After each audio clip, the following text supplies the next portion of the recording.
New exclusive videos are waiting for you on Boosty. You can support me and follow the link to subscribe to Boosty. Enjoy watching.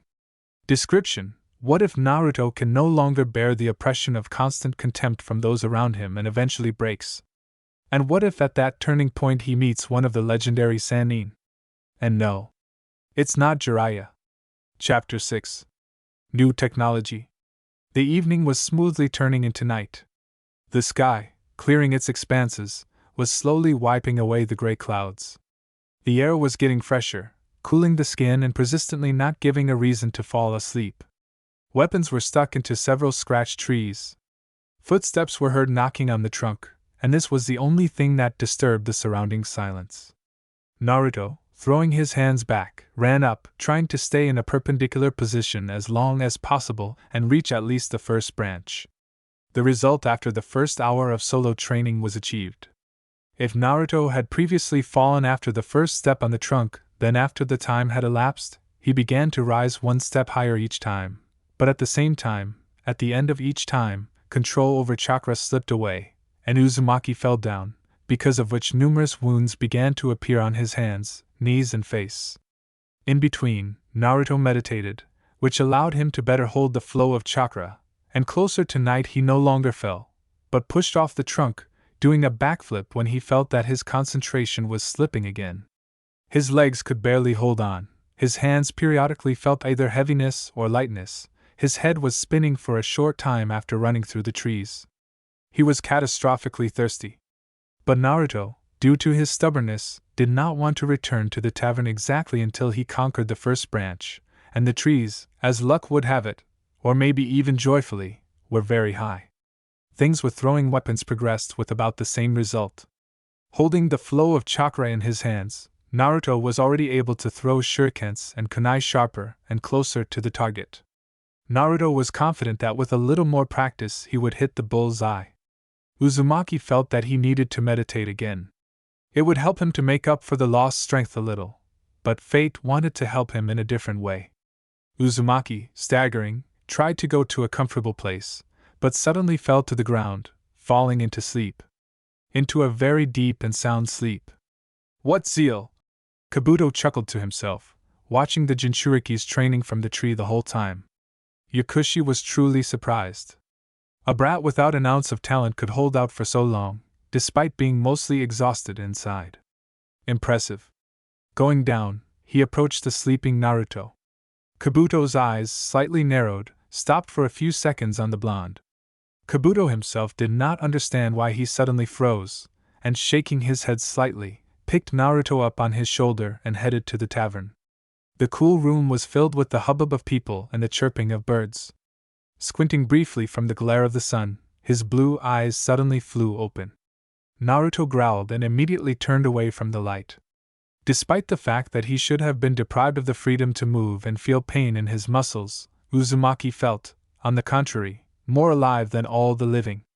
Raising himself up, he saw that he was lying on a futon in a small, bright room, with no furniture except for a nightstand, and opposite were two similar beddings.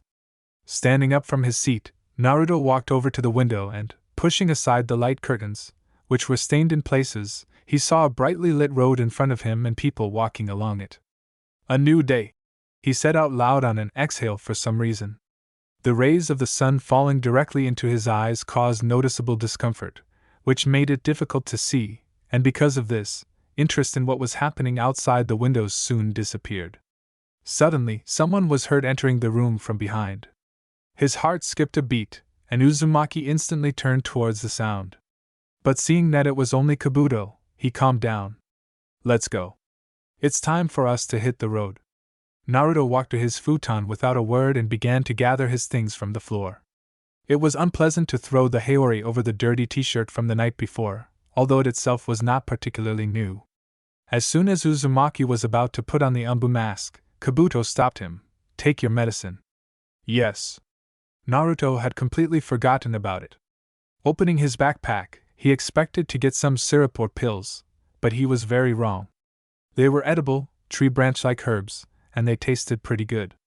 Don't forget about them, otherwise you'll get serious complications. Kabuto continued discontentedly and opened the door to the room. When the two left the inn, they immediately saw Orochimaru at the door of the inn. He was in the same condition as yesterday. Noticing his subordinates, he pushed off the wall and walked forward along the road. How are you feeling? Me? Naruto asked again. Ah, good. Okay? Orochimaru looked, turning in profile and curling his lips into a grin. Are you sure? Yes. I feel great. Uzumaki answered with optimism and firmness, to which the Sannin stopped and quietly said, Wonderful. Naruto's wrist was suddenly grabbed by the snake's rough hand and was immediately dragged to the roof of one of the buildings nearby. Ah! From there to the roof of another building, and from the roof of another building to a tree. Orochimaru released Naruto's limb and allowed him to move on his own. Uzumaki was taken aback by the speed and unexpectedness of the actions, and even when he was released, he did not have time to come to his senses, as he had to quickly move forward in order to catch up with the sensei and Kabuto who were moving away along the tree branches. Hey, wait! He shouted and ran after them. The path to the shelter was held without a single stop, which greatly pleased Uzumaki, because now was not the time to rest. Naruto was filled with lightness and pushed off from the branches as if from springs. He did not keep track of time and did not know exactly what time it was. Was it noon? Or maybe it was already the second hour of the day. The three shinobi managed to pass the village of shadows and reach the bridge of heaven and earth at the same fast pace, and from there they made their way to the shelter itself. One lair was completely indistinguishable from another. The same darkness. The same dampness. The same patterned corridors, lit only by burning candles on both sides. The sound of footsteps echoed along them and then was lost in the depths of the room. One of the narrow corridors led them to a balcony, from where they could see a large round hall below, into the walls of which some kind of voluminous pipes entered, and in the room itself from the ceiling to the floor there were several columns. This is a training ground. I will teach you a new technique here, said the Sannin, and then returned to his former male appearance. Based on Naruto's training, Kabuto informed Orochimaru that the Jinchuriki could begin to learn entire techniques, because his powers were returning incredibly quickly. And it was simply amazing. The fox's power was truly astounding. And of course, Orochimaru, in his usual ordinariness, underestimated it at first. Wow! Naruto said quietly. What's this new technique? Summoning technique. Orochimaru turned to face him with crazy eyes. As summoning? Uzumaki became nervous. But I haven't fully learned how to walk on trees yet. There isn't much time left before the exams for you to master all the necessary techniques. So you'll have to hone your old skills while learning new ones. Will it work out, all at once? Suddenly, Naruto was overcome with fear of disappointing his sensei. Is this too much to ask of him? Will Naruto live up to everyone's expectations? Or will Orochimaru become just another person who laughs at his ridiculousness and inability to learn? Since I'm saying it, it will work. I'm not throwing words to the wind. Naruto's thoughts, watered with doubts, changed in an instant. Again. How did he do it? Uzumaki couldn't understand it. The Sannin, as if by a wave of a magic wand, changed Naruto's train of thought and mood. Follow me. Orochimaru's sensei headed down the stairs. Naruto, with a trembling heart, obediently followed him to the middle of the court. Now listen. Summoning jutsu requires a lot of chakra. Your usual chakra won't be enough here, so you'll have to use the fox's power. The power of the fox? Naruto stepped back a little from these words. Have you ever felt two chakras inside you? As if he had missed Uzumaki's violent reaction, Sannin. Naruto looked up, remembering. 2 chakras. Yeah. Something like that. One blue and one red, and it's so powerful. This is the power of the fox. Wow. But how am I supposed to use it if I don't know how to control it? And I've never met the fox. I don't think he'll be happy if I borrow his power. Most likely, the tailed beast chakra appears when you are in danger. After all, if you die, the demon inside you will die too. If you create a dangerous situation for you, the Bijou will be forced to protect you. A dangerous situation? Naruto repeated after his sensei, unhappily. What if? I use up my regular chakra so that the Ninetales voluntarily has to give me some of its own? He does have some sense. It's simple. A quiet chuckle came from Orochimaru. Simple? Not at all. He raised his thumb to his mouth and bit it until it bled. A call. He slammed his palm down on the ground and then straightened up, standing on the giant white reptile's head. Awesome! Naruto clenched his fists in front of his chest in admiration. I want that too! The summoned reptile silently opened its mouth wide and pulled out a long tongue that reached the floor, in which a scroll was entangled. The manuscript in front of Uzumaki immediately opened, and he saw vertical columns with the names of the users of this technique. This is a contract with snakes. Write your name in blood and leave a palm print at the bottom. And when you want to call the summoner, create the required amount of chakra and lower the hand with which you signed the contract to the ground. The sequence of hand seals is as follows: pig, dog, bird, monkey, and sheep. The Sannin demonstrated on himself for clarity. Naruto literally scanned the combination and tried to repeat it himself several times. It was impossible to remember everything at once, and also to fold the fingers in the correct position the first time. Only after the fourth attempt, Uzumaki was able, albeit slowly and uncertainly, to fold his fingers as needed. Then Naruto did what was said about the signature according to Orochimaru sensei's instructions. He carefully listened to what he wrote in the scroll, so as not to make a mistake in the hieroglyphs of his own name. All. Excellent. Now we need to wear you out. How? The white snake swallowed the manuscript back and disappeared, and the Sannin landed right in front of Naruto's nose. It must always be remembered that Orochimaru is a man of decisive and radical action. He will achieve results by any means necessary, sparing no effort from his subordinates, and not being afraid to lead them to death. Naruto had this firmly in mind as he fought off and dodged the attacks of the 5 prisoners that the Sannin had released from the dungeons so that they could help Naruto properly lose his strength. Uzumaki ran along the walls and threw kunai at them, trying to at least temporarily immobilize these thugs. But they did not calm down, despite the fact that they themselves were exhausted due to such a long confinement in the lair. Come here, brat! Naruto didn't even turn around to look at who shouted. How can we defeat them by simply running? His body was getting more and more hot, the hair on his forehead was sticking together from the sweat that was dripping down, his eyebrows were furrowed, holding the upper part of his face in tension. The room seemed unbearably stuffy, and his t-shirt was constantly fluttering from running, causing his body to feel an unpleasant chill. Naruto squeezed out his will to the last drop and held on. He held on until he reached his designated goal. The prisoners who were released were the ones who couldn't use the elements, but they were very fast and Naruto barely managed to avoid each of their blows. At one point, Uzumaki felt his hands start to sting, and then burn.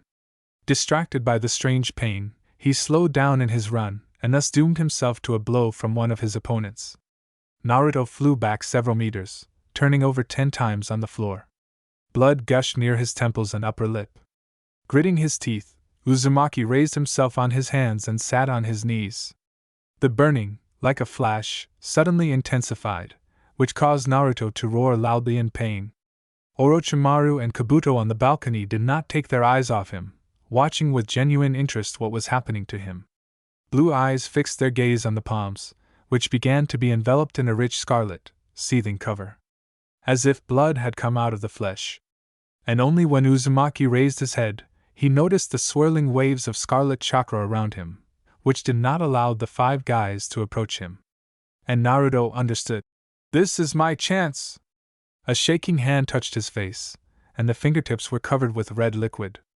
Uzumaki tried to form seals more sharply, but his hands seemed to turn to stone, slowing down the process of summoning. Come on, he groaned quietly. One more symbol and... done. Call! Thick white smoke broke through the red waves, quickly dissipating after a few seconds, after which those present were presented with a huge, dark purple snake that reached all the way to the ceiling. Maanda! Orochimaru said the name of his favorite animal under his breath with satisfaction. Unbelievable! He succeeded.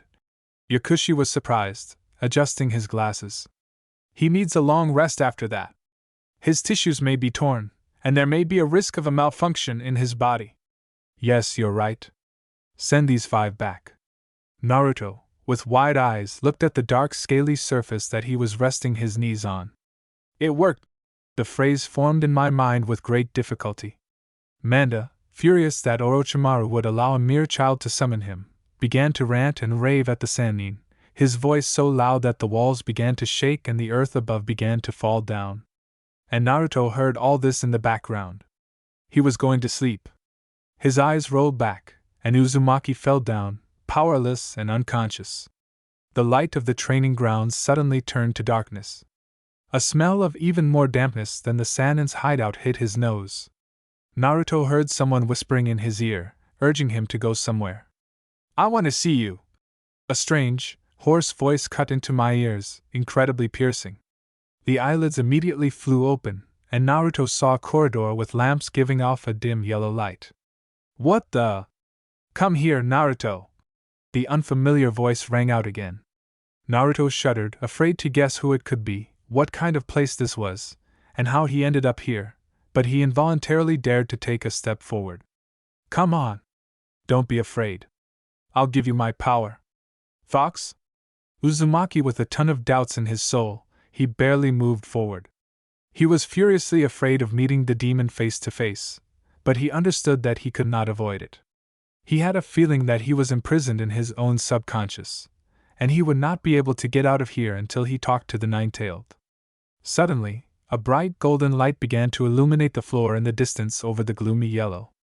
Naruto stopped for a moment, and then quickly moved closer to the source of this light. The room was filled with the sound of the beast's breathing. Naruto was already experiencing the onslaught of the tailed beast's dark aura. His heart sank. The meeting took place. Finally, the beast grinned terrifyingly at the sight of his Jinchuriki. You've come to me. And why you were waiting? Uzumaki's voice trembled slightly, amazed at the tailed beast's size. Of course. I know, and you need it. Come closer. Closer? Why closer? Just come up. Naruto stood there warily, his eyes glassy as he stared into the vertical black stripes of the Nine-Tails' eyes. Come here so that I can share my power with you. How? Remove the seals. Uzumaki's gaze focused on the bars. Come on. Remove the seals, boy. No. Uzumaki suddenly stated confidently. What did you say? Be grateful that you live inside me. You should be paying rent, fox face. Yes, how dare you? The demon became embittered in amazement from that phrase. He couldn't believe that some insignificant brat could say something like that. And so unexpectedly. What kind of sudden display of courage was this? But at one point it even made the fox laugh. What's funny? Hey! I would really like to eat you. Naruto swallowed in horror. But I have no choice. Does this mean you agree? Agree to give me your power if needed? The tailed one exhaled loudly and mockingly. Consider this my gift, baby. Chapter 7. Return. The spinning crimson ball, distorting the air around itself, disintegrated into a slowly spinning spiral, which in turn turned into sparks, disappearing in different directions around its user. The body on the ground was disfigured by terrible burns, the skin in the solar plexus area was burned, from where charred ribs were visible. The enemy was strong. But the presence of the cursed seal did not play into his hands. This is your father's technique. As we found out, you have the element of fire, and it will be more difficult to teach you this technique. It will take a lot of time. And I have included something additional in it. What is this? Elements of darkness. Based on this, I introduced this seal technique. In the original version, they were not there, but here they are an integral part of it. With all this, the ball in your hand will be more powerful, and it can be thrown at the enemy. And how much time will it take to learn this technique? A lot. A lot. This is an unusual technique. You will have to rest often after training. You must also learn to walk on water. On water? I can walk on walls, isn't that the same thing? Not exactly. Water and a solid surface under your feet are two different things. And in addition, you should learn the techniques of replacement and cloning. By the way, the latter is required for the exams. You still have a lot to catch up on. A whole year of intensive training had borne fruit, which undoubtedly pleased Naruto, although this joy was suppressed deep in his soul. He looked at the dead man, on whose face a look was frozen, begging for mercy, with complete indifference. The feeling of shame, pity, and other meaningless emotions towards strangers had long since left him, because sooner or later this fate would overtake everyone, and it did not matter how, when, and where. It was too obvious.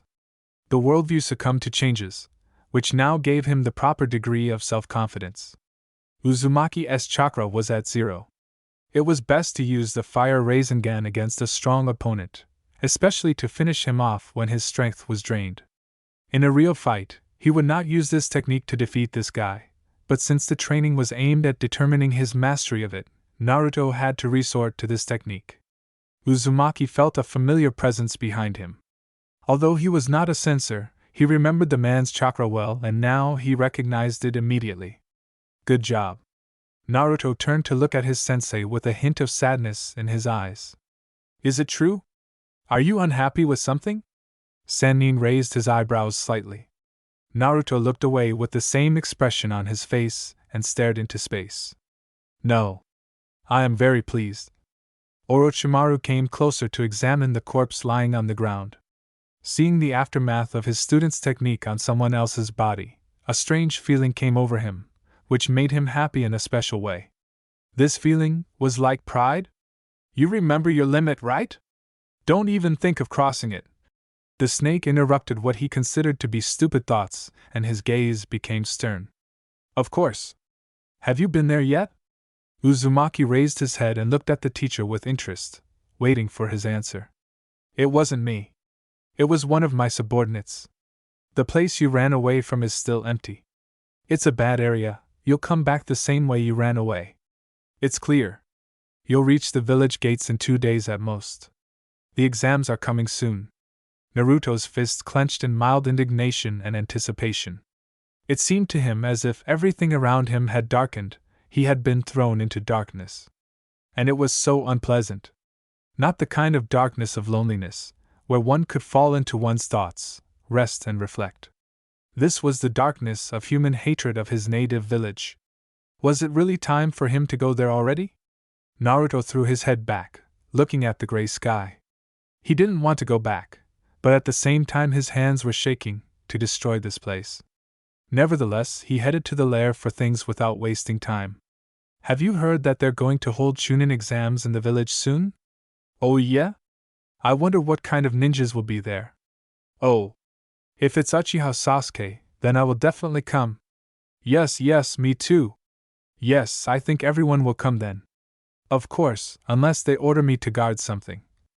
The sound of the wind and rustling leaves drowned out the voices of the Anbu members standing at the top of the village's gate. As Orochimaru-sensei said, Naruto smiled slightly. Uzumaki was not tired at all from the distance he had covered. Running briskly along the gate and glancing at it sideways, he tried to remember from memory what the part of the fence he had jumped from that time looked like. According to the Sannin, everything should have been in place. Fortunately, it was early morning outside, and it was possible to see the details normally without straining the eyes. Having covered some more distance, Naruto saw one of those same residential buildings. And this very building was still just as stunted and unkempt, with peeling walls, broken windows, and a roof that seemed about to fall apart. Uzumaki, looking around, jumped over the gate of the village and landed in the middle of a trash-strewn street. The area was empty. Naruto confidently wandered between the houses along the narrow road, uneven due to all sorts of rubbish underfoot. His eyes fell indifferently on the unkempt and dirty old man leaning against the wall, who smelled strongly of alcohol. Ignoring the hungover muttering of the stranger, Naruto walked on and soon stopped. Here? He asked himself, looking at the abandoned house, standing out from all the others in its gray color. Pushing the half-open door, she fell in front of Uzumaki, raising a cloud of dust into the air. Naruto saw a blond boy in an orange vest and a blue t-shirt standing opposite him at the window, with his back turned. He continued to look at the unremarkable picture outside the window and did not turn around, knowing full well who was standing behind him. You! The real Naruto's lips slowly closed after he said that. Uzumaki looked at the boy with a glassy gaze because of the questions that arose in his head. How had this guy spent this whole year? How had the double's time been different from his intense training with Orochimaru-sensei? What had all those acquaintances become like? Maybe something had changed in their communication? But even if they had changed, would it have affected Naruto's goal now? There is emptiness in the heart, as well as in the gaze. The double turned around. There was a moderate difference between him and the original. The real Naruto was a couple of centimeters taller, and his facial features were less rounded. His nose, lips, and oval of his face were outlined moderately sharper. His hair was combed forward, but this did not make it look as messy as before, and both of them had the same build. A breath came from the mouth of the double, passing through the dead silence of the room. Their eyes looked at each other, and in this visual contact, melancholy spread, increasingly absorbing the surrounding world. "Hello," Naruto greeted hoarsely. The double only remained silent in response, not removing his gaze. It was strange and at the same time warm and pitiful to look at himself from the outside. The internal passive riot of emotions did not want to disperse. Naruto sluggishly began to move his legs towards the boy. A double is not a clone. It cannot be eliminated by physical or any other attacks. Unless, of course, they are deadly. Because it is a living being. A part of your I, woven from your own life energy. It can only be quickly removed by your own hand. One touch and it will disappear. One touch and you'll disappear, Uzumaki whispered silently. Orochimaru-sensei's words corresponded to reality. The double really did dissolve, turning into dust. And this dust, along with the remnants of chakra, flew at the real Naruto, transferring back to him that part of the lost life energy along with the memories of all that time spent in Konoha. Uzumaki, closing his eyes, inhaled deeply, filling his lungs to the brim with air. Here is Iruka-sensei, barely able to speak, trying to tell Naruto about extracurricular activities. Here is a teacher with a complete lack of enthusiasm and desire trying to teach him the technique of transformation. And here is Sensei leaving in anger, without really trying to help Naruto see his mistakes so that he does not repeat them in the future. And here are his classmates. All the same as before, absolutely unchanged. But among this gray mass, some still stood out: a fat man, a boy with a puppy, a blonde with a bad character, a shy blue-haired girl with gray eyes, and the most important ones. 2. The eyelids snapped open. When all those little particles were transferred to Naruto, he exhaled slowly and abruptly through his mouth. It's time. The streets were empty. Naruto saw only a couple of people along the way. True, it was only 5 o'clock in the morning. Uzumaki was in no hurry to get to his house. He walked forward at a slow pace. His hands were in the pockets of the black and orange sports jacket that Kabuto had bought him because of the cold, and his chin was hidden under his head, which was lowered down. Everything around him seemed to have remained unchanged. The birds overhead were singing long and drawn out, the greenery was still blooming on all sides. Not everything lasts forever, Naruto muttered thoughtfully under his breath. Time crawled forward very slowly. The road seemed endless. Soon Uzumaki began to see the railings of the stairs of his house, after which he sped up his walk. Having reached them, he stopped, frowning. The courtyard was still dirty, packages were still lying around, clothes were still hanging here and there. Naruto was visited by a strange feeling, similar to nostalgia. But this feeling was not so reverent. It was darkened by resentment. Uzumaki went upstairs and, turning the cold door handle, went inside. Kicking objects on the floor in the form of the same packages with his feet not very hard, he fell onto his bed. Looking at the room of the apartment, which he could no longer call home, something unpleasant came to his throat, squeezing to the point of suffocation, not allowing him to breathe calmly. He had nothing to do yet and nowhere to rush to, so Naruto allowed himself to disappear until 8 o'clock in the morning in the dream world. Sasuke-kun, are you ready to take the exam? Sakura ran up to Uchiha, who was standing by the window, overjoyed and hoping that he would at least look at her. But his black eyes continued to stare aimlessly into the background, completely ignoring those around him. As always, though, a classmate with brown hair decided to interfere with her rival and push Sakura away from the local handsome man. They say it will be difficult there, but we are sure that you will pass everything. She turned to Sasuke. Hey, how dare you? Haruno clenched her fists until her knuckles turned white. Oh, so what? The girl turned back with an unperturbed look. I'll rip out all your hair. Sakura went wild from her classmates' fearlessness. Try it, loser. Everyone in the class was already prepared for the fight to start, but the upcoming no-holds-barred fight was stopped by the door opening in the corridor. Everyone immediately focused their gaze on the one who had just entered. And Naruto? Sakura stuttered. Even Sasuke finally dropped his coldness and looked at his blonde classmate. Judging by Uzumaki's face, it seemed like he was feeling awkward, which left everyone somewhat confused. But no. No one could have guessed that Naruto felt as if a titanium wall had collapsed on him due to the extreme discomfort created by all these strangers' gazes. Oh, hello, Sakura-chan. Uzumaki rejoiced, and putting on a routine smile, waved his hand to Haruno and then ran up to her. Something has changed in you, she noted with disbelief. Maybe the hairstyle? Naruto gave a hint. Yes, maybe. Sakura agreed uncertainly. Pfft, Ballas, Uchiha said quietly, but what he said, even though it didn't bother him, reached everyone's ears, especially Naruto's. What did you just say there? Uzumaki flared up in anger. Sasuke expected Naruto to do something like that, and he smiled unkindly. Are you fighting again? Iruka grumbled, and after him came the white-haired teacher named Mizuki. For all the years of study the same thing. Even now, the jingle of keys was heard, and Iruka began to open the lock of the office. Children are like that. The second sensei grinned. The door opened. The exam began. The transition back to life in the Leaf and studying at the academy was like a sudden change from summer to winter.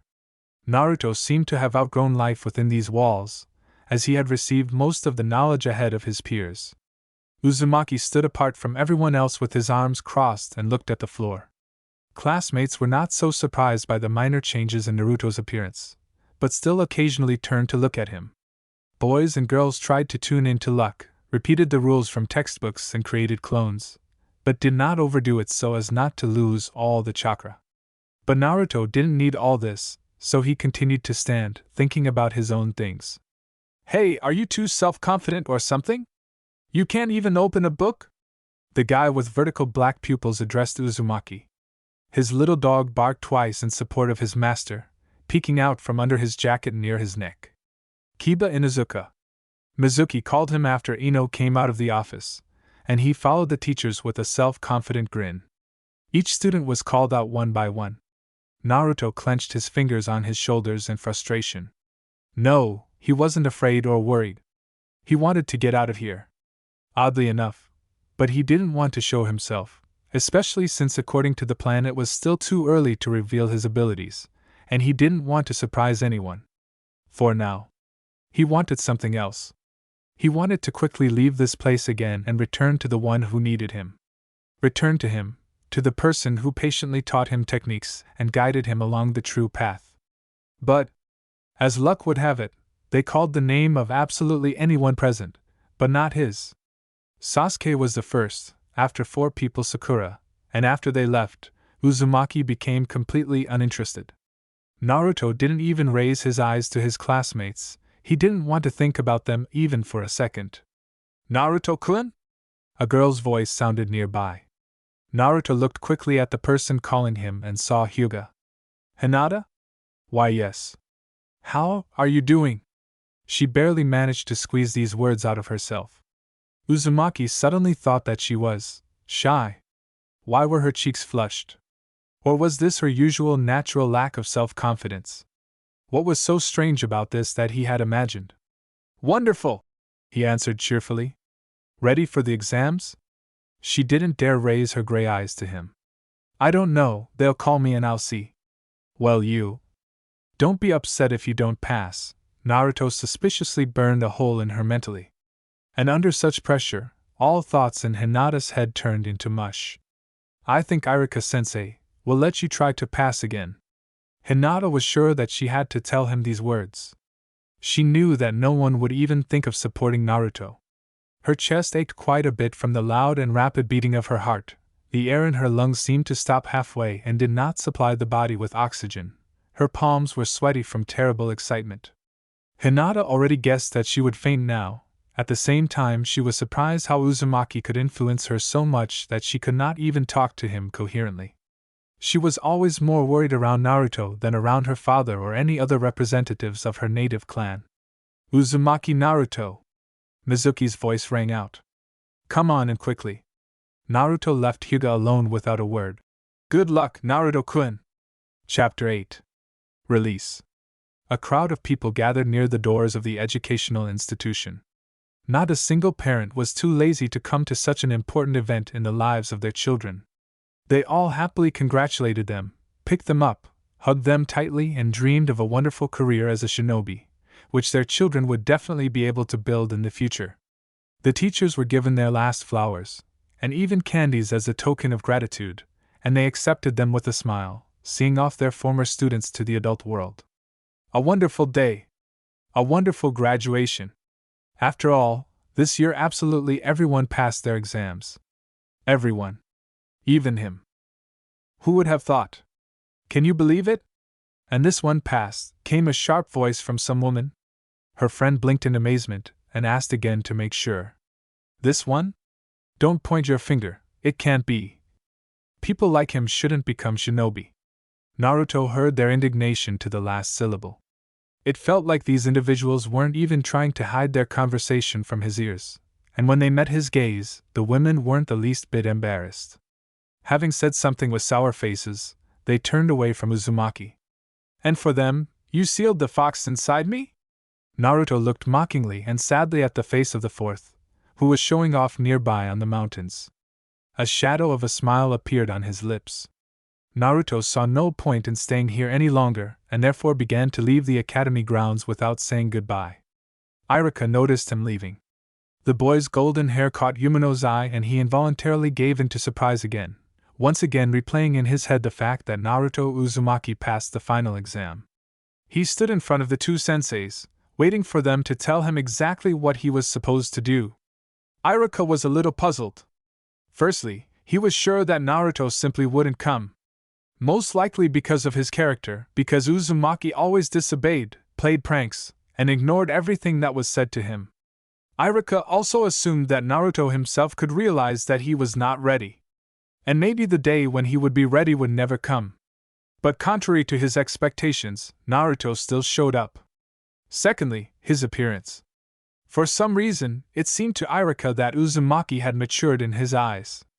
After the test at the stadium, Naruto had already changed in his behavior, but now it was somehow special. Maybe it was all about his hair or new clothes. But Yumano could not cling to any of his assumptions, because they seemed somehow unreliable. Mizuki was looking at Naruto next to him, lifting his chin slightly and squinting his eyes. Uzumaki saw his jaw clenched and tense due to hidden hostility, and because of this, his facial expression automatically transformed, transmitting the same reaction back to the man. We'll give you something simpler and smaller, the white-haired teacher said mockingly, looking at the papers on the table. Create 3 clones and we'll let you go. That's all. Naruto chuckled to himself, making seals. This is how you've been training me all this time, Irika-sensei. The first day after returning to the village left an unpleasant aftertaste, as Uzumaki had expected. But still, the tiniest drop in the depths of Naruto's soul hoped that at least something had changed in the relationship between him and the village. But no. However, why should it bother him now? After all, the pain caused earlier had not yet subsided and was unlikely to subside at all. And he would not find the strength to forgive and love this place together with its inhabitants. It was already too late for them to receive such mercy from him. His hand tightened its grip on the cold protector, given to him by his recently dumbfounded teachers. His eyelids were tensely closed from the wave of irritation that had washed over him. The only thing that somehow calmed Uzumaki were the warm rays of the sunset, pleasantly warming the exposed areas of skin, the rays of the sun, slowly disappearing behind the horizon. There, far, far away, a thin line of bright pink clouds was spreading out next to him.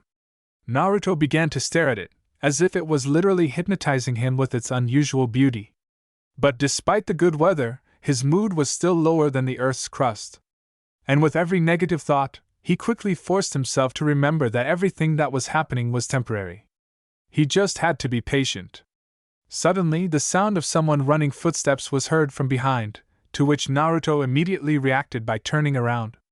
To his surprise, the one who was running managed to run into him, so much so that the forehead protector from Uzumaki's hands flew some distance away from him. "Young master!" Someone screamed in front. The address was clearly directed at the child who had bumped into Naruto. Uzumaki, viciously grabbing the little rascal by the collar of his shirt, threw him away from himself. But he didn't have time to meet the ground face on. A man in dark round glasses caught him at the last second. "Young master! Young master! How are you?" The man looked at the boy frantically. The child didn't answer, even though he was conscious. He was probably surprised that someone dared to treat him so rudely. The man's gaze became furious. Without raising his face, his eyes peered out from under his slightly lowered glasses. And when he saw Naruto, his expression became even more violent. "You!" Naruto raised an emotionless eyebrow. "How dare you address the third Hokage's venerable grandson like that?" Uzumaki's expression didn't change at all. He looked at the little guy with a complete lack of interest, then back at the man and said, "What difference does it make to me who he is? What difference does it make?" The unknown man hesitated in his question with much suffering. The boy in his arms broke free from the rescue grip and looked at Naruto with admiration, sparks flying in his black eyes. "My name is Konohamaru." He introduced himself loudly. "And who are you? Tell me your name." A quiet muttering of a man in glasses was heard nearby. "Lord, why do you need to know his name?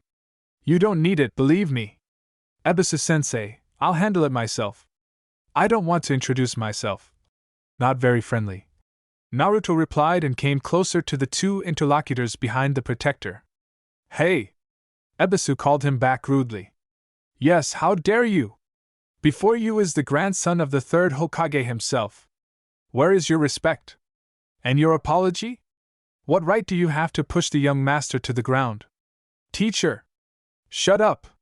Konohamaru flared up, blushing with indignation, and then looked at Uzumaki again. "Why don't you want to give your name? Why do I need this?" He lifted Naruto's headband. "You are an uninteresting fry to me. I don't see any point in getting to know you or continuing this dialogue in principle." Without uttering another word, he turned around and continued on his original path, leaving the teacher and student in the deepest amazement with their mouths open to the ground. "How impudent, the bastard!" Ebisu said with incredible effort. Unlike him, Konohamaru was pleasantly surprised, because he had just met the first, and perhaps only, person who didn't care that he was the honored grandson of the third Hokage. "What difference does it make to me who he is? Heh! I'll definitely know your name." A wide smile appeared on his face. "I'll definitely find out." The whole night passed unusually slowly. The monotonous ticking of the clock was diluted only by the singing of crickets, which could be clearly heard from the open window nearby. A light wind ruffled the curtains and filled the small apartment with the night freshness. Naruto did not sleep. Sleep did not even think of taking him to Morphus. Uzumaki lay peacefully on the bed, resting his head on his folded arms, and looked at the ceiling. But this did not add to the thoughts in his head, and sleep still did not come. He was so imbued with the peace surrounding him that he almost fell into a trance. On the nightstand, the forehead protector with the village's emblem sparkled in the moonlight. Circumstances hadn't turned out this way. He would have been happy with this bandage? Orochimaru hadn't met him that day. Would he have fought to get her? There was no answer. Morning slowly began to drive away the night from the yard. The room was very cool, as the window remained open until the alarm went off. Naruto managed to doze off, but only for a short time. An hour and a half at most. Based on this, his head ached, and he didn't want to get out of bed at all. Stepping onto the frozen floor, the old board sank a little. Naruto began to get dressed, but at some point he accidentally overheard someone talking outside the house. The voices were male and were coming right under his windows.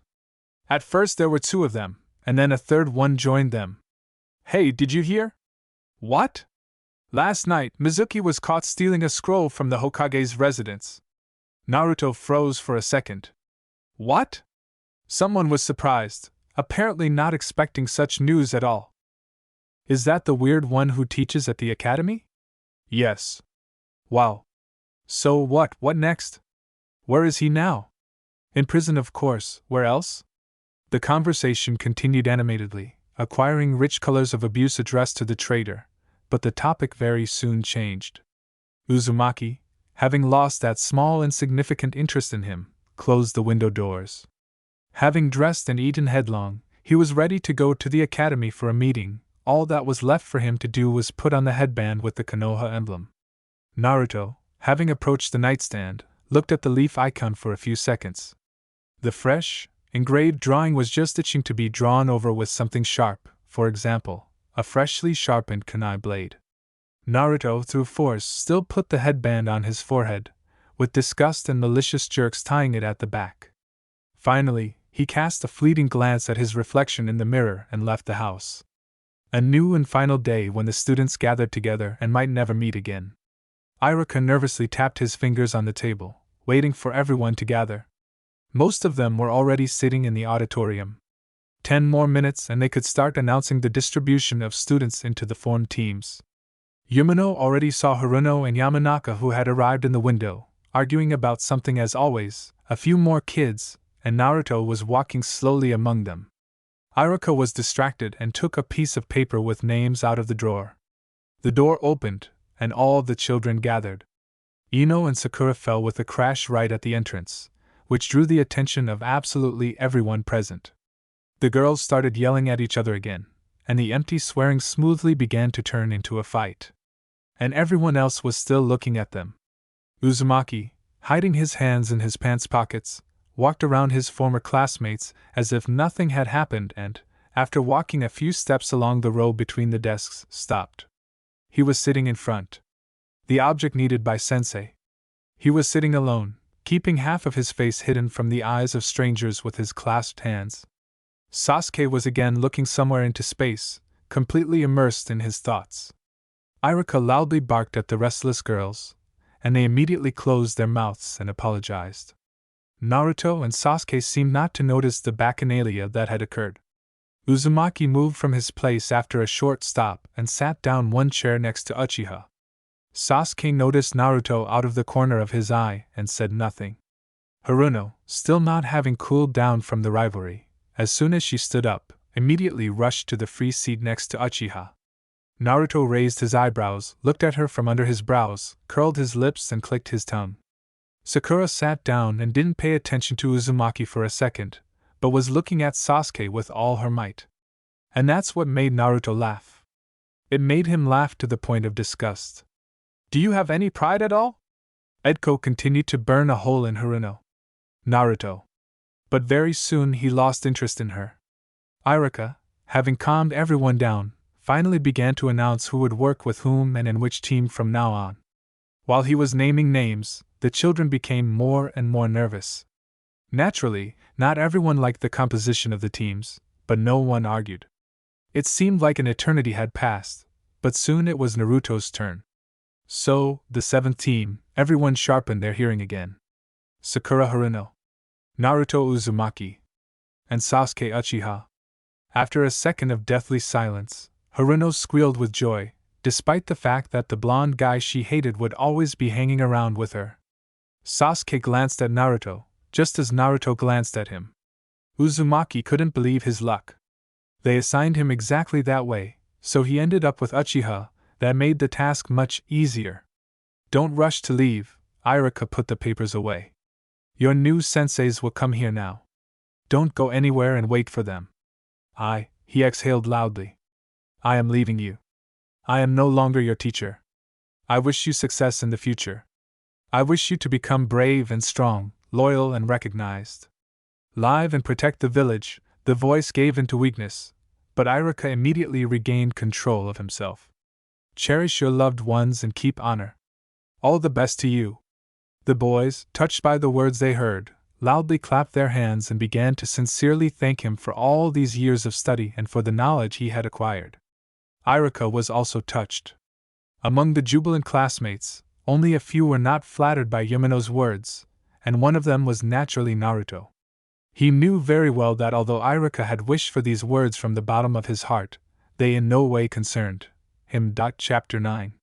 New teacher and new test. One by one the kids left. The first team, the second team, the third. The classroom was becoming more and more empty with each passing minute, and the remaining kids were staring tensely at the door. Soon almost everyone else had left, and only 3 were left sitting in the classroom. 3 from the 7th team. Yes, where is he? Sakura asked herself the heartbreaking question that was worrying everyone in this room. She tapped the edge of the table with her fingers clasped together, rhythmically, filling the silence. Sasuke looked out the window at the academy courtyard, waiting for his sensei to appear. Naruto stood in front of his desk, leaning his pelvis against the desk next to him, and crossing his arms over his chest. The waiting time was starting to get annoying, and the prolonged silence was making it even more so. Sakura let out a loud sigh of boredom and looked tiredly at the door. They definitely guessed that it had probably been about an hour since almost the entire class had left. Can experienced jonins really be that late? Uzumaki grumbled discontentedly, looking at the floor. I don't know, Sakura answered measuredly, in order to maintain the sparse conversation. We've been waiting for quite some time. Will he even come?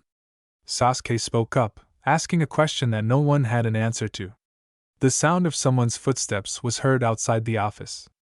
The boys, having perked up, immediately turned their heads and began to listen vigilantly, hoping that it was their teacher who had finally deigned to appear to them. Soon the footsteps stopped. The door handle turned with a characteristic sound, and a tall, white-haired man of about 30 appeared in the office, wearing a green vest and a mask on his face. The newly formed 7th team found this man a little strange, firstly, because he was so late, and because his face was almost completely covered. Hello? He greeted. Team 7? The boys groaned positively. Excellent. My name is Hitaki Kakashi and I am your new teacher. He was a little surprised in his heart. It was understandable why.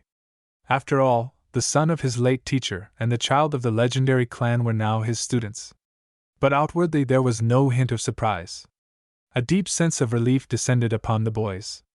Finally, this was it. Why were you gone for so long? Sasuke did not hide his displeasure.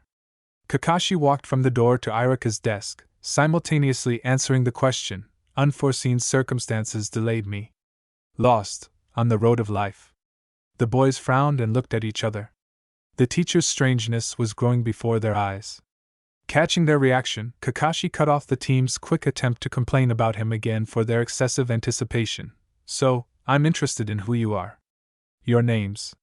What is your purpose in coming to the academy, and what do you want to achieve in your life? Answer briefly and to the point. And most importantly, sincerely. I need the truth from you. The questions sounded as if they were from an interrogation form. Hitaki seemed unusual in his own way and very serious, and even a little ironic? In his image, at first glance, the team did not have all this in harmony, and it was not entirely clear which of these traits was more pronounced in the sensei. And they all, despite 2 minutes of communication and the meager palette of emotions on his face, were very clearly manifested. And therefore, in Naruto, Sasuke and Sakura, the entire complexity of their teacher's personality was already outlined. Haruno blurted out involuntarily. Maybe you could tell us something about yourself first? Sasuke and Naruto agreed with her, raising their heads. Oh, me? What can I tell you? You already know my name. I don't have a goal in life. I don't have a dream as such either. That's basically it. The 7th team looked down again, and a question flashed through their minds. So all we learned was his name? Well, what can I say? Naruto smiled. My name is Naruto. Uzumaki! I love Ichiraka's instant ramen, and I hate it when it takes a long time to cook. I also love to piss off Old Man Third and Irika-sensei. My dream. He hesitated slightly. My dream is to become Hokage. He immediately got out of the situation, blurting out the first thing that came to mind on the fly. Sasuke chuckled, his lips curling into a smirk, and Sakura raised her eyebrows, but Kakashi's expression didn't change. The goal is for everyone in the village to respect me, Naruto added, adding credibility to the lie he had just made up. Hatake looked at the young descendant of the fourth impassively for a few more seconds. I see then. He turned his gaze to Haruno. Me? And my name is Sakura Haruno. What do I want to achieve in life? She casually glanced at the Uchiha, then looked away out of embarrassment. I want love, in general. I like this. She couldn't collect her thoughts, but then she boldly said, I want to become a strong kunoichi. That's it. That's my dream. And my goal. Okay. Next. Sakura and Naruto looked at Uchiha questioningly at his lack of response. His eyes grew even colder, and his clasped hands clenched tighter, fingers digging into the skin of the back of his palms. Uchiha Sasuke. It's hardly a dream, but I have to revive my clan and kill one person. Haruno was visibly frightened by his words. Sasuke's aura darkened drastically and beyond recognition right before her eyes. For a second, he seemed completely alien to Sakura. But Naruto didn't overreact. He raised his eyebrows indifferently and smoothly, because Uzumaki had long known from Kabuto the recent tragic history of the Uchiha clan, so there was nothing to be surprised about. Kakashi's expression became significantly more serious due to his understanding and disagreement with Sasuke's dream and goal. Well, Hatake concluded his questioning. That's enough. I think you can start your missions. But? What but? Sakura was already exhausted from the teacher's intrigues. First, all four of us will pass a survival test. A test? For survival? Sasuke asked again. Naruto was the only one who was prepared for this turn of events, and all because he had once again been equipped with information a long time ago. This time all the intricacies of entering the world of shinobi. Yes. I will be your opponent, Kakashi continued. And this will be an unusual training. Of the 27 graduates, only 9 will become genin. The rest will return to the academy. Silence. What? Kakashi burst into laughter at Sakura's reaction. In order not to arouse suspicion, Naruto also began to complain. What does this training have to do with the tasks? Wasn't there enough training at the academy? This training will show whether you are worthy and can become genin. The final exam served to nominate those who had at least a chance to receive this title. Hatake explained calmly. The training will begin today. Today? Haruno continued to be amazed in the same spirit. Yes, today. I hope you haven't eaten recently. Sasuke and Naruto's eyebrows were drawn together, and Sakura swallowed nervously. Follow me. The training area was in the open air. There was a forest around, and nearby there were 3 poles, opposite which there was a low stump. The team was moving right towards this place. What exactly do we need to do? Sakura asked Kakashi.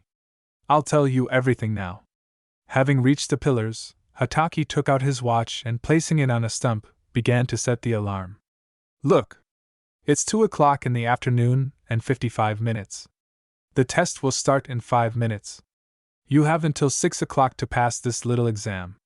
3 whole hours? Naruto narrowed his eyes. Yes. Your task is to take these 2 bells from me in time. Kakashi took the name things on a thin string from his pockets. Each of you must take one. What? Wait a minute. But there are only 2 of them. Haruno interrupted. Sasuke, finishing what she meant. And there are 3 of us. The young Uchiha noted ingratiatingly, with which Naruto immediately agreed. Yes, exactly. What did you think? This is a classic selection process. Only 2 of you will become genin. This news was a direct blow to the face. Sakura's eyes literally popped out of her head. The thought that their short reunion with Sasuke could be cut short by this stupid test made Haruno seethe with uncontrollable anger. In contrast to recent times, Sasuke's 2 comrades had already been completely eliminated from his mind and were relegated to more insignificant roles than secondary ones. He was ready to resort to extreme measures, even to the point of eliminating the targets, in order to reach the goal. But Naruto didn't remember such a detail from the genin tests at all. Did Kabuto or Orochimaru-sensei miss this moment, or did Kakashi himself come up with these rules? The one who didn't get the bell will have to go back to the academy, Hataki added. What? We worked so hard to pass the exams at the academy. And for what? To be thrown back now? Naruto burst out in loud indignation. Hataki ignored Uzumaki's words and looked at his watch. The large arrow at that moment pointed to the 12th hour, which meant that it was 3 o'clock in the afternoon. Kakashi turned back to face the team and asked, "Ready? Let's go." As if in fear of death, all the boys scattered in all directions as soon as Hataki announced the start of the test. Frankly speaking, Kakashi was even slightly and pleasantly surprised that his students thought of hiding from his sight first. Very good indeed. But the skill level still needs to be honed, he noted in his thoughts. Sasuke, Sakura, and Naruto, hidden in the dense foliage of the trees and bushes, watched Kakashi. He stood motionless and waited for their attack. Uchiha scanned him from head to toe, caught and listened to every movement and gesture, and carefully weighed every idea that arose in his head for and against the attack. Haruno, with her heart and breath frozen, tried to concentrate on choosing her own position. Where could his weak point be? Did he even have one? What and how would be the best way to use the available weapons? Maybe create a clone and attack her from behind? And what if he manages to eliminate both the clone and her, and she ends up among the defeated and says goodbye to Sasuke forever? No! No! We need to think about it some more. Haruno pressed her lips together until they hurt. Naruto was trained enough for his age, but nevertheless he had no doubt that Hataki was very strong, and it would most likely be beyond his power to defeat him. After all, Naruto's strength was aimed at his peers, and not at experienced shinobi like Kakashi. Although, on the other hand, the presence of the fox inside and his help gave an undeniable additional strength, which could somehow help compete with Hataki. Uzumaki was in no hurry to act and, like everyone else, tried to carefully analyze the situation and build a strategy in his head. Suddenly and abruptly, Kakashi threw 2 kunai somewhere into the foliage, calling for the students to begin their attack, since the former classmates' silence had stretched out for a decent amount of time. The target of the thrown weapon was Sakura. In an attempt to dodge the tip of the kunai, she turned over on the ground several times, thereby leaving the shelter of the bushes. Damn it! Haruno cursed in panic and immediately rushed back into the depths of the forest. But it was too late. Ninja must not panic, even when they are attacked. You left your hiding place, Sakura. In your case, it is almost tantamount to death. Haruno heard behind her. Sakura's heart was about to burst from fear from these study notes from Hataki. Sasuke, who was watching the chase, decided that due to Sakura's distraction, the sensei would not have time to react to his attack. Sasuke was sure that now was the best time for him to appear. Naruto saw nearby how the Uchiha jumped from a tree and threw a bladed weapon into the area of Kakashi's pockets. Does he want to cut the rope of bells with a point? He understood the motives of Uzumaki's opponent. Sasuke assumed that there was an incident with his miss, which, in fact, happened, and for this very reason he appeared from the tree crown, so as not to miss Hataki from a close distance. Kakashi saw everything from both sides, Sakura and Sasuke. Uchiha was fast, despite the fact that he had never professionally honed his speed of movement. It was in him. And it was also a real chance to snatch the bell from Kakashi, because if Sasuke had started attacking him or chasing him from the initial current distance, his chances would have been doomed to failure. And here Hataki was also chasing Sakura. Perfect. Kakashi's hands began to form seals unfamiliar to everyone. Ahead in front of Sakura's road, a whirlwind with swirling dust and leaves inside formed. Haruno stopped abruptly and stood rooted to the spot, not knowing what to do. Should she run from Hataki or run from the vortex? Which way should she go if they were all blocked? Kakashi turned 80 degrees and moved straight towards Sasuke. If he hadn't slowed down, there would have been a direct collision. As soon as the Uchiha stopped, from the sudden cessation of his own running, he couldn't hold on and fell on his back, hitting his spine on the ground painfully. What should I do? Sakura didn't even notice that the chase had stopped. Suddenly, someone roughly pushed her aside, and she and this unknown rolled over on the ground several times in an embrace. When they stopped, Haruno opened her eyes wide and immediately recognized the blonde hair.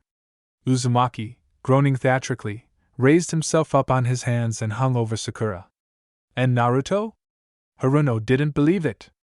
She was just now so heroically saved by Naruto. Are you okay, Sakura? Yes. Yes. Where is Sasuke? Uchiha, ignoring the pain, immediately dodged Hataki's fist. His back ached from the bruise. Kakashi, wasting no time and not sparing Sasuke, threw shuriken at him. Sasuke could think of nothing better than to use the substitution technique. To his great luck, Uchiha, after activating this technique, found himself next to his comrades, who, realizing it, pulled him away from Kakashi. Naruto, placing Sasuke on his back, ran northwest from Hataki's location. Alone, we won't defeat him, Uchiha summed up unpleasantly, sitting in the shade of a tree with the others. We need teamwork. Teamwork, Sakura stammered. Yes, I think so too, Uzumaki agreed. He's clearly pushing us to do this. Sasuke and Sakura stared at Naruto for a moment, confused that he could figure something out. Haruno shook her head, remembering one important fact. But there are 2 bells. And there are 3 of us. Teamwork is basically impossible. After all, one of us will still be left with nothing. What's the point then? One by one. Nothing will work. Uzumaki answered her somewhat rudely, interpreting it. And teamwork remains the only way out of our situation. Sasuke's eyes widened a little from the tone and meaning of what Uzumaki said, and Sakura even became slightly offended and fell silent. Yes, Uchiha blurted out. We need a plan. The sun mercilessly beat down on his body with bright rays, bringing a headache to this already tense atmosphere. The situation for the team was heating up, despite the fact that nothing was happening yet. Kakashi returned back to the pillars and began to wait for the students again. Hiding from me all the time won't help you pass the test. No one entered into a dialogue with him. Only the fluttering of leaves could be heard from all sides. But at one moment, someone landed on the ground behind him. Kakashi, raising his eyebrows mockingly, turned around and saw Sakura. Someone else's landing was heard on the right, and this landing was Naruto. And again, another person appeared on the right side. The last one. Have you decided to surround me? Sasuke grinned and took out 3 kunai from the pouch attached to his belt, placing them between his fingers. Naruto and Sakura did the same. Hataki smiled contentedly, but it was not visible because of the mask. Jumping off the ground, everyone simultaneously threw weapons at Kakashi. But he was too fast and agile to fall for such a trap, and therefore disappeared from sight, and all the stored kunai hit each other. Kakashi, using his insanely fast speed, began to attack the students one by one. At first, he was glad that the team appeared together, but at the same time disappointed that they began to attack head-on. But not everything was as simple as it might seem at first glance. Striking the students with blows, they began to evaporate in front of Hataki. Clones? The second Sasuke appeared on top. The second Naruto on the right. And the second Sakura behind. And again kunai. What smart guys! Hataki smiled even more. He easily cut off this batch of clones, but more arrived to replace them. And this time they appeared not alone, but in pairs with real users of the technique, although Kakashi assumed that they were also clones. One after another, the sound of poof was heard every time Hataki eliminated several attackers at once with a spin. To Kakashi's surprise, the real Sasuke, using all his physical strength, tried to hold his hands from behind so that Naruto could more easily strike the solar plexus area. Uzumaki, this time sparing no effort, concentrated an abundant flow of chakra in his fist, and it is unknown whether Kakashi succumbed or not, but he let this attack get to him. In both cases, he did it in vain.